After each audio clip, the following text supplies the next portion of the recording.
l'occasion de la Journée internationale de la démocratie, la délégation de l'Union européenne, par ma personne, est heureuse de vous proposer un aperçu global des actions de l'Union européenne à Djibouti en appui à la décentralisation.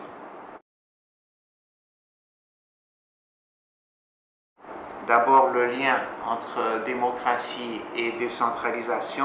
Il est clair que si la démocratie, c'est le régime du peuple, pour le peuple et par le peuple, la décentralisation a pour but de fournir une démocratie plus efficace parce qu'elle est plus proche des gens.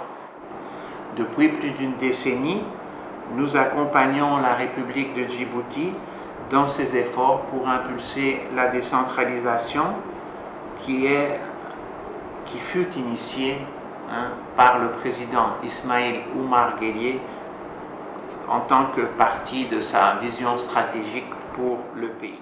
Nous avons commencé en 2006 en fournissant un premier appui sous forme d'une convention de contribution mise en œuvre par le PNUD.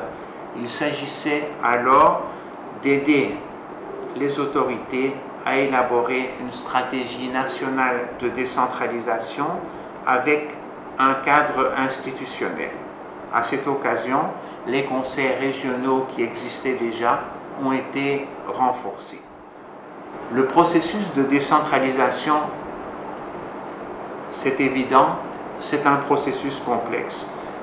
La République de Djibouti s'est dotée en 2016 d'une institution, le ministère délégué à la décentralisation, afin de poursuivre et d'approfondir ce chantier complexe.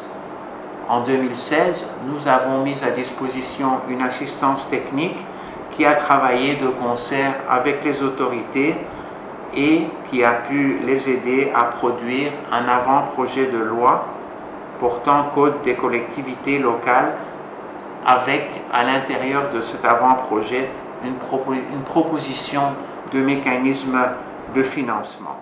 En 2018, nous avons pu fournir un nouveau programme d'appui aux autorités locales mis en œuvre par l'Association internationale des maires francophones et à hauteur d'environ 1 million d'euros.